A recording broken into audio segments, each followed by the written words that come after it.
What's up, folks? Sean, the Average Angler. We're back from Clearlake. What a time it was. Man, I'll tell you, whenever I schedule a trip to Clearlake, you can count on the weather's going to make a big turn. And that's exactly what we got. A big change in weather. Last weekend, it was 60s to 70 from what I hear. Beautiful, sunny. Lake was glassed off. Fish were biting. And well, it changed. It was cold both days. I don't think it got over the mid 40s on Thursday. Yesterday, I don't think it got to 40. Based on the fact that it was snowing on us, I think it was pretty cold. Now, I will report that this worked extremely well. The latex gloves. And I bought some really heavy duty ones, guys, but this worked great for me. Okay, my thumb tip is still a little tingly.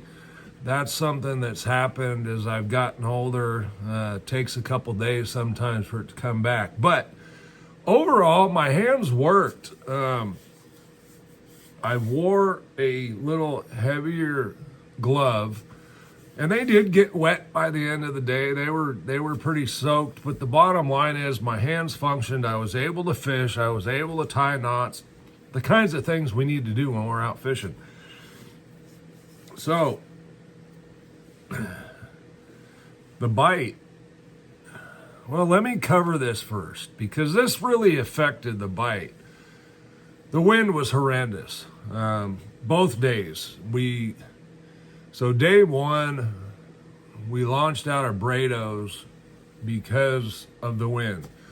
Brado's gives you an option to go north or south. It's right at the Narrows, and there's always somewhere to go and hide from the wind so that you can fish.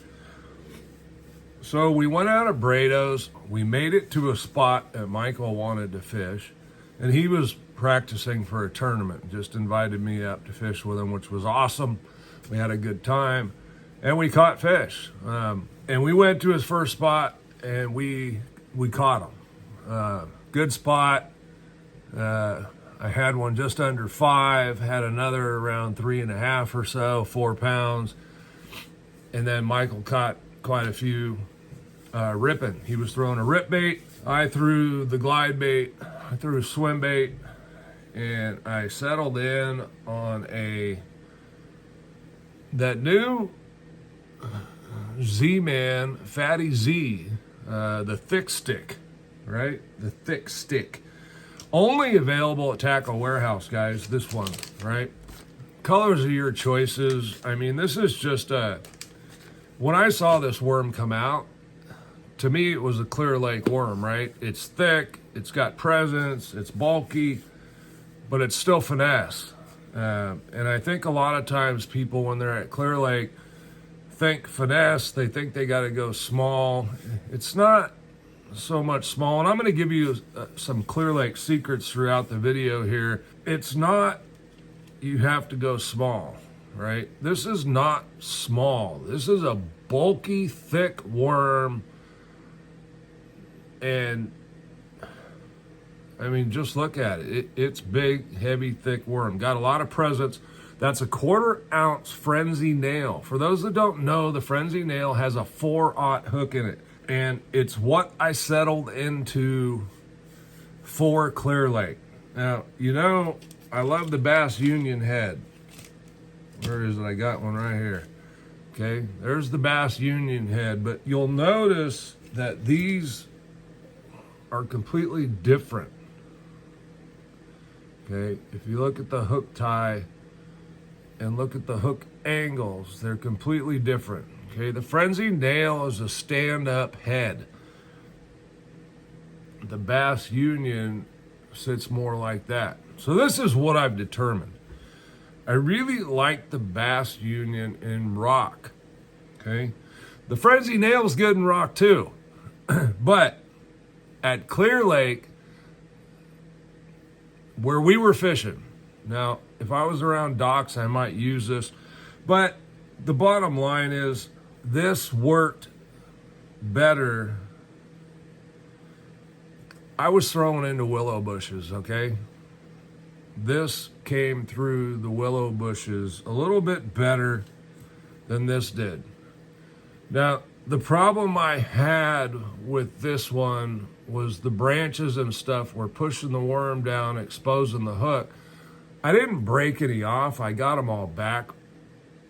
But that wide gap, that EWG there, just seemed to grab the branches when I was pulling it back up and then trying to drop it back down. Whereas something with the angle of the hook tie to the point on the frenzy nail just allowed it to come through a lot better. So something to consider. Maybe I did the research for you. These are my two heads, right? I mean, that's for a shaky head. This is it. Go no further, all right? They both work well with the Elastec. The Frenzy Nail's got that big bite down there on the bottom. And then the Bass Union has that EWG where it just holds the plastic in there really well. So both are great. You just need to figure out which for which circumstance, okay? So this is what I settled in on for that rig. Now, the reason, okay, so getting back to it, the wind was horrendous both days, okay? 20 plus miles an hour. One day it was out of the north. Second day, it was ripping out of the south. So let's cover day one first. We really kind of fished south on day one.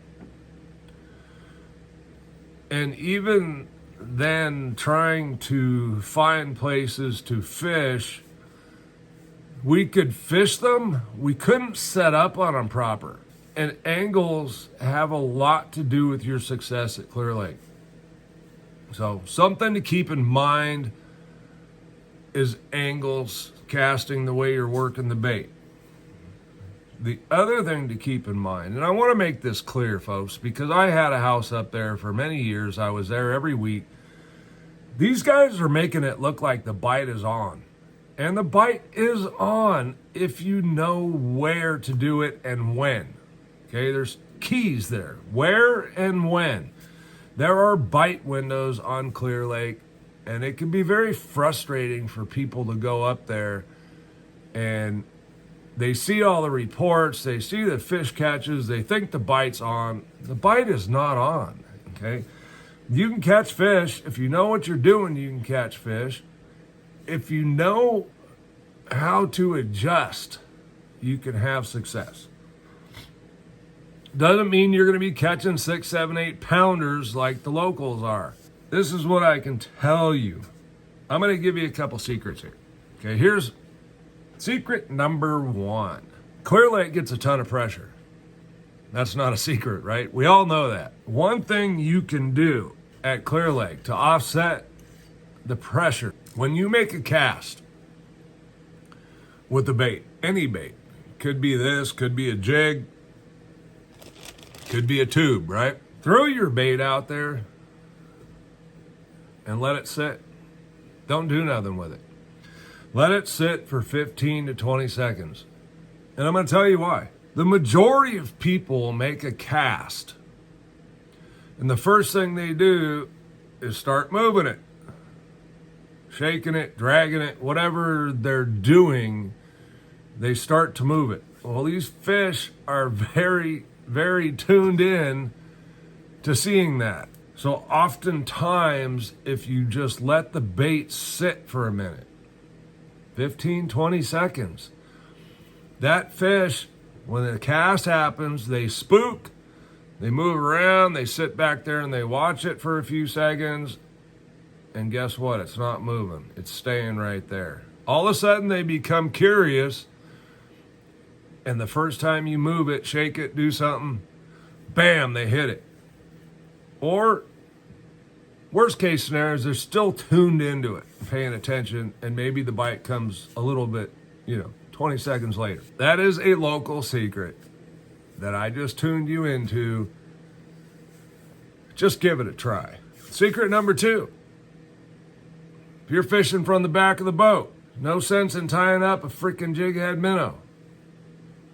If you're not standing up with the graph, this is not very effective unless you're in a school of fish. All right, so do something different. Day 1, we had a lot of wind. We didn't get out until probably 9 o'clock. It was cold, windy. We probably had about 20 pounds. Let's move into day 2. We had a plan to fish up north on day 2. We wanted to fish Lakeport, Nice, that area, check some things up there for Michael. And we got to the ramp, and there was 4-footers rolling into it. So the wind was blowing straight out of the south. You could see the sailboats out there just boom, boom, bouncing up and down. And we thought, all right, this ain't going to work. And I said, well, let's go around to County Park. County Park, kind of on the other side of the lake, should be blowing right by us. We'll be good. Well, we were good, but let me tell you, it was nasty over there. But that's where everyone was going out of. When we got there, there was 3 of us, and pretty soon there was probably 20. It was a place where you could try to move in either direction. Now, in the morning, you could only go in one direction very effectively because it was very rough. But we just tucked into a bay, and we got to fishing, and we tried all kinds of things. The first fish I caught was on a underspin. One of these right here. Yep, that's the exact rig. Flashy swimmer, and that Crush City Mayor. Okay, it's a 4-inch. Just throwing it around edges. Any kind of edge. Tule edges, it didn't matter. If there's edges, I was throwing that around. I throw it around a lot of other places. It's just that's where I got bit. But the biggest player for me, quite honestly, was picking up that spinning rod and throwing that thick stick by Z-Man. Only available at Tackle Warehouse, unfortunately. But it is what it is. That on the Frenzy nail was extremely effective. Again, same thing, right? Edges. The first good one I caught was just under 5 pounds, longfish. Sure, it was a male. It wasn't real fat, very long. And Michael had worked back into some shallow stuff in this little, called a slot. Okay, the tules opened up, and kind of he was working back in there, getting into some of the heavy wood stuff. And I turned around and I threw it out to the point of those freaking tules, and I let it sit. As soon as I moved it, pow! And it was a fish in the picture that you're looking at. I'll put it right here if I remember to put it right here. Anyway, we fished quite a bit. I think I had the first 3-4 fish, and Michael then switched up and put on a wacky Senko, common color. I don't want to say the specific one because that's his bait, not mine, but it's a common color, and he started catching some fish. Anyway, about this time, it started snowing. I mean, it was coming down. You couldn't see very far. The snow was so thick. And it's only an elevation of about 2,000 feet. So it's a little odd. You get it on the mountains around there, not so much on the water. But anyway, didn't seem to keep the fish from biting. The water, by the way, was 52 degrees. It was pretty clear where we were at there, state park area. Around creek mouths is kind of where we were at that time. Day 1, we were down further south. The water was a little cleaner down there. And then when it started snowing, the wind stopped. So we waited until it stopped snowing, raining, whatever it was doing, and we ran up to Lakeport and went and checked some stuff he wanted to check. And it was still a little bumpy, but it wasn't bad at all. And I continued fishing what I was fishing. He continued with the Senko and willow bushes. And we caught some fish. I think the main thing, folks, is Don't get too caught up in the local bite. Those guys are out there all the time. And I can tell you, when I was there every week, it's a lot different. Your fishing is a lot different. You know when to be where. And it makes a big difference in your success rates. And it looks easy when they're holding up pictures of 35-pound bags. And the bite's not really that good, especially when you have the changing weather conditions and you can only fish certain areas. It kind of really shrinks the lake down. And there was quite a few boats around the area we were in yesterday, and they weren't all catching them, okay? They were watching us catch them. And we didn't have anything special yesterday, probably 22 pounds.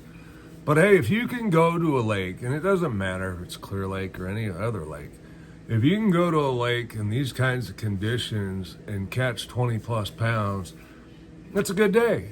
It's a good day, right? It's not ideal conditions. You can't fish wherever you want. You can't run around because it was brutal. It was brutal out there, guys. I mean, we saw guys try to run in the morning and turn around and come back.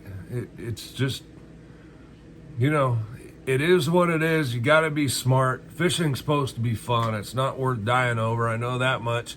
It's not worth being out there with a boat full of water because you speared a wave trying to be the guy that was going to get to the spot. Be smart. Live to fish another day. All right, let's talk another little follow-up. I threw Scorpion DC on my glide bait in the wind. Phenomenal. Okay, it did exactly what I bought it for. I'd never had a backlash all day, and I threw the glide bait a lot, guys. We just weren't really in the right areas for it, but I threw it a lot trying, and the reel performed phenomenal. It was great.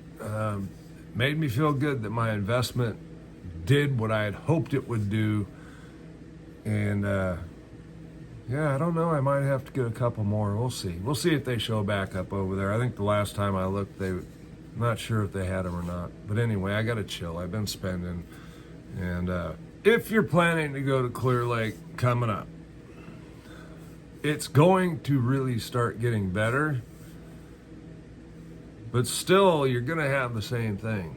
There's certain areas that stack up with fish, and they stack up with big females early in the year because they are feeding on the hitch. Now, there's bite windows for it, and they're not everywhere. So keep that in mind. Adjust your baits based on what you're seeing. Usually when the hitch get in there thick, there's a lot of hitch. You'll be able to see some. So keep an eye out. Adjust to the conditions you're at and what's around you. I've talked about this time and time again, and can't say enough about that, all right? Now, one other thing. The rod I was throwing that on was the iRod Air 722. This line on here is supposed to be some fancy stuff.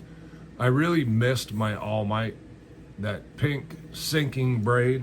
So I'll be making a change on that and rigging that up because it definitely makes a difference, especially in the wind, casting wise, getting that bait down there, getting that direct contact to your bait without a big bow in your line. Something else I picked up on I thought I'd share. I am Sean the Average Angler. If you like this kind of content, subscribe down below, become part of the community, and we'll see you on the next one.